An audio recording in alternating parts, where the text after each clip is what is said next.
One of the things I love about ramen is that it's not pretentious. It doesn't care about who you are or what you're using. As long as you have some kind of ramen noodle and some kind of soup, it's basically a ramen. In fact, you could put ramen noodles into tomato soup and it would still be considered a ramen. And some places in Tokyo even do that. But if this is your first time to the channel, I'm Cassie, I live in Japan, and I'm learning how to make Japanese recipes and showing you guys how to make them along the way. And today we're going to make a very simple ramen with chicken wings and a simple soup. And all of that can be made in under an hour, including the prep. And this recipe is actually from one of my favorite recipe books, which is really good for easy Japanese recipes. And it's called Sekaiichi Oishii Tenuki Gohan, which basically means world's tastiest easy recipes. Now, I don't know about world's tastiest, but they are certainly tasty and easy.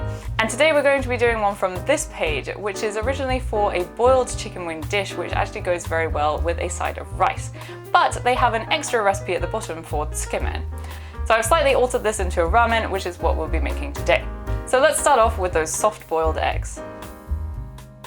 So to get perfect soft-boiled eggs, I always bring the water up to boiling, then slowly lower in my eggs to prevent them from cracking, and cook them for 7 minutes. Then I immediately put them into ice water to stop them from cooking anymore and to make it easier to peel them. And I saw this video where they used a spoon to peel their eggs, so I'm going to try that today.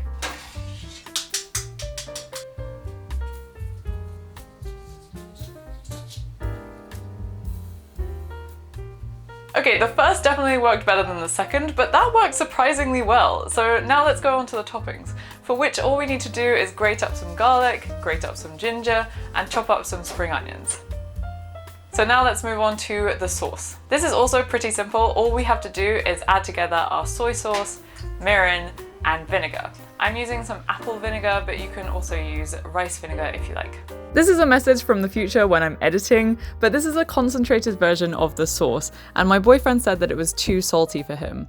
So for your first time making this, I would recommend using the diluted version, and I've put the recipe for both this version and the diluted version in the description below.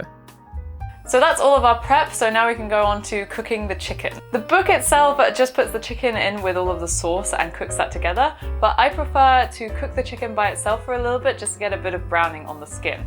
So I put the chicken in by itself with no oil and just cook it like that until it's got a bit brown. Then once it's got nice and brown on the skin and there's a bit of fat has been released, we can add in the sauce. Then I cover that and leave it to simmer for 15 to 20 minutes. But just remember to turn the chicken over about every 5 minutes. Then whilst that's cooking, we can cook our noodles according to the packet. So it's been about 20 minutes, so now I'm going to make this sauce into more of a soup. You could add all of these ingredients right at the beginning, but I actually prefer the freshness and tang that you get from adding in the ginger and garlic towards the end. If you add the ginger and garlic right at the beginning, you'll get a much more mild flavor. So that's up to you. So I'm just adding in the ginger, garlic, water, and dashi. Then I just let that simmer for about 2 minutes. And now we're ready to plate everything up.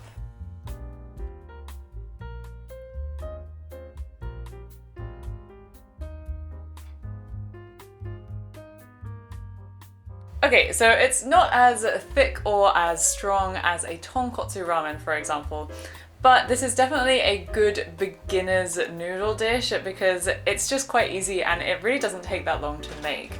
So let's see how it tastes. Okay, so with the noodles, the immediate flavors that hit me first are the salt and the garlic. I did actually make the soup a bit more concentrated than in the book, so if you want it all to be a bit more mild, a bit more diluted, then you can bring down the amounts of liquid from 70 milliliters to 50 milliliters each. And let's try a little bit of the chicken. Then the chicken is almost like a teriyaki kind of taste.